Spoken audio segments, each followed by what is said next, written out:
Temos a primeira pergunta aqui, que vem de Duque de Caxias, do José dos Santos. Ele pergunta o seguinte: gostaria de que alguém me explicasse quem foi o primeiro a traduzir a Bíblia. Bom, veja bem, a Bíblia, que hoje nós temos aqui 72 livros, ou então 73, se a gente separar Lamentações de Jeremias, dá 73, se contar junto, dá 72, é a mesma coisa. Bom, a Bíblia inicialmente foi escrita em quê? Em hebraico, desde lá do tempo de, provavelmente, Moisés, até depois aí, mais concretamente, no tempo do rei Salomão, do rei Davi, né, que já tinha os seus escritores, os seus escribas. Então, o Antigo Testamento, muitos dos livros foram escritos em hebraico, alguns foram escritos em grego. Por exemplo, o livro do Eclesiástico, outros livros foram escritos em grego, fora até da Palestina, não é? Bem, isso depois foi traduzido para o latim, porque a igreja foi para Roma, não é?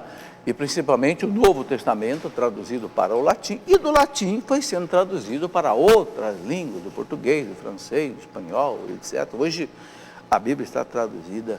Agora, é difícil dizer quem fez a primeira tradução, né? Porque vem lá do Antigo Testamento, é muito difícil saber uma data precisa. Isso não é o mais importante, né? Muito bem. Outra pergunta que chegou aqui para nós por telefone, né? A sócia pede para não ser identificada, a cidade dela é de Alfenas, vou dizer apenas a cidade, né, de Minas Gerais, e ela deseja saber como ela faz para que as almas do purgatório recebam as indulgências plenárias. E ela quer saber o seguinte: onde é que esse assunto está tratado no catecismo da igreja, que ela adquiriu, mas ela não encontrou? Bom, primeira coisa, onde é que está no catecismo? O catecismo está no parágrafo 1471. Se você abrir o catecismo, no parágrafo 1471, está aqui, o parágrafo é sempre esse número em negrito, que aparece do lado esquerdo ou do lado direito.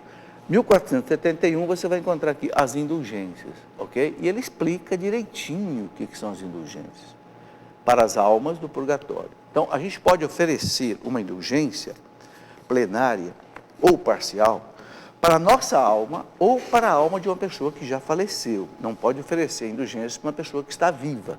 Não. Viva só para a sua alma ou para a alma de alguém que já faleceu. O que você precisa fazer, definido pela igreja, né, está no manual das indulgências do Papa Paulo VI, aprovado em 1967, na chamada Constituição sobre as Indulgências. O Papa Paulo VI diz assim, com a autoridade dele, autoridade de Papa: o que o Papa liga na terra, Deus liga lá no céu, não se esqueça disso.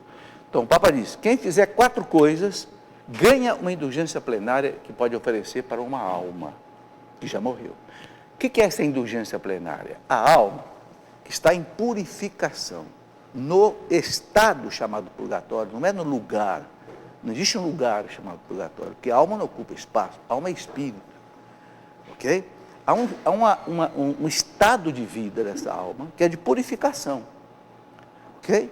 Então, quando a alma recebe uma indulgência plenária, ela atinge a purificação perfeita, a santificação completa, e ela vai para o céu, vai para a comunhão com Deus. Então, o que é preciso? Primeiro, você fazer uma boa confissão, rejeitar, renunciar todos os seus pecados completamente diante do sacerdote.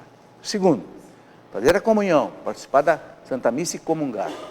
Terceiro, rezar pelo Santo Padre 3 orações, no mínimo, pode rezar mais, mas no mínimo, um Pai Nosso, uma Ave Maria e o Glória. E a quarta condição, você escolhe entre 4 alternativas. Então, a quarta condição, você escolhe entre 4 alternativas. Quais são essas 4 alternativas? Ou você reza 1/3 na comunidade ou na família, diante de um oratório.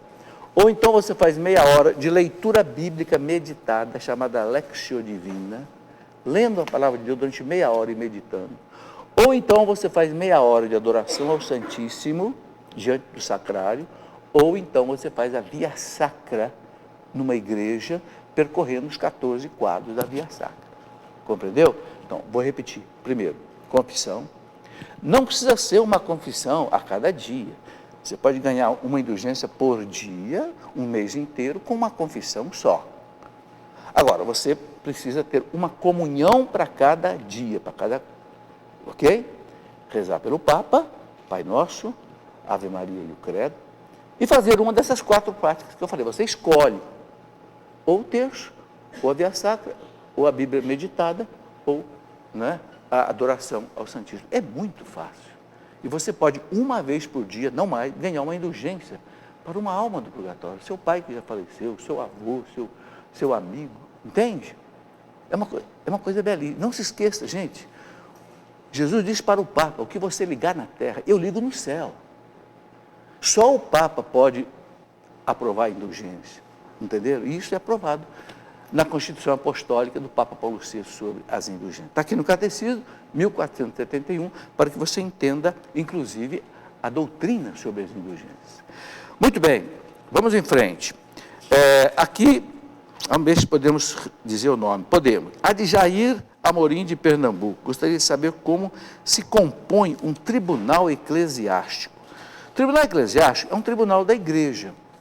Assim como tem os tribunais civis, que julgam um réu que matou, um réu que, não sei, que roubou, né? Tem um advogado de defesa, um advogado de acusação, tem um juiz que julga. A igreja também tem um tribunal. O Código de Direito Canônico da igreja ensina tudo isso direitinho. Você pegar aqui no Código de Direito Canônico da igreja, você vai ver a composição de um tribunal eclesiástico. Esse tribunal, entre outras coisas, ele julga também os casos de nulidade de casamento. Será que um determinado casamento foi nulo ou não? É o tribunal que julga. Então, são 3 juízes que julgam. Então, a pessoa que entra com a petição, o pedido, olha, eu gostaria que examinasse que o meu casamento, que acabou, quando houve um divórcio, eu quero saber se esse casamento foi nulo ou não, porque eu tenho dúvidas. Bom, então o tribunal faz todo um processo, chama ele, chama ela, chama os padrinhos do casamento, chama as testemunhas, é um processo. Depois 3 juízes julgam, para que não haja empate. Ok? Se a maioria dos juízes, 2 ou 3, derem que o casamento foi nulo, então o casamento foi nulo, não existiu. Entende? Então o tribunal ele é composto, é um tribunal, tem um presidente, tem um vice-presidente, tem secretário, tem advogado, tem um juiz, então é uma coisa, né, é uma instituição, é por isso que o tribunal cobra num processo de nulidade, porque esse pessoal todo é remunerado, ninguém trabalha ali de graça, são pessoas inclusive leigas, tem advogados leigos, tem pessoas leigas que trabalham no tribunal, ok? Agora, se você quiser conhecer de perto, entra no site de um tribunal, cada arquidiocese tem um tribunal, entra no site do Tribunal Eclesiástico, você vai poder conhecer melhor como é a sua constituição. Ok, Sônia de Dom Pedro, a cidade, gostaria que esclarecesse como fazer o jejum. Sônia, tem muitos tipos de jejum, não tem um tipo só. Desde o jejum absoluto, que a pessoa passa um dia inteiro sem comer nada, que é algo muito difícil e nem sempre é aconselhável, porque a pessoa pode até passar mal, há os jejuns parciais, não é? Que você pode escolher conforme a sua natureza. Entende? Você pode fazer um jejum, por exemplo, o dia inteiro tomando só líquido. Ou você pode, por exemplo, fazer só uma refeição. Ou você pode fazer um café da manhã leve e um almoço. Enfim, o importante é que você viva um dia de alimentação diferente dos dias normais. Existe o tal jejum da igreja. O que é o jejum da igreja? Aquele jejum que a igreja pede que se faça obrigatoriamente 2 vezes por ano. Na quarta-feira de cinzas e na sexta-feira santa. Como é esse jejum da igreja? A pessoa tomar um café bem leve de manhã, reduza seu café matinal pela metade, por exemplo. Né? Se você come frutas, bacon, com ovos, etc., tira tudo isso, fica só num cafezinho com um pãozinho, vamos dizer. Um almoço leve, tira também sobremesa, tira um almoço leve. E um jantar também muito leve, uma sopa, de modo que você passe o dia com um pouco de fome. É como que a oração do corpo, que fortalece o espírito na luta contra o pecado. Entende? Então, esse é o objetivo do jejum, e você escolhe da maneira... Uma pessoa deve fazer um jejum diferente do outro. Ninguém deve dizer assim, todo mundo deve fazer o mesmo jejum. Não, não é bem assim. Ok. Adão, que é da cidade de Belo Horizonte, pergunta o seguinte: na hora da celebração da Eucaristia, o padre faz a celebração do pão e do vinho. Por que Jesus deu o corpo e vinho a todos e nas missas só é dado a Eucaristia do corpo e o vinho somente o padre? Olha, não é bem assim, Adão. Já tem muitas missas hoje que é dado a hóstia consagrada molhada no vinho. Comunhão nas duas espécies. Por que a igreja suspendeu a comunhão do vinho? Por quê? Por duas razões. Primeiro, o vinho, ele derrama com facilidade. E se cai uma gota de vinho no chão, por exemplo, é o sangue de Cristo. E você não consegue mais tirar aquilo dali. Você entendeu? A hóstia é diferente. Se cai uma hóstia, você pega a hóstia. Mesmo alguma partícula que fique, você pode virar. É mais fácil. Então, a igreja, uma das razões foi essa. Segunda razão, e mais importante, é a seguinte: na hóstia consagrada já está também o sangue de Cristo. A hóstia consagrada é corpo, sangue, alma e divindade. Então, quem comunga a hóstia, comunga Jesus inteiro.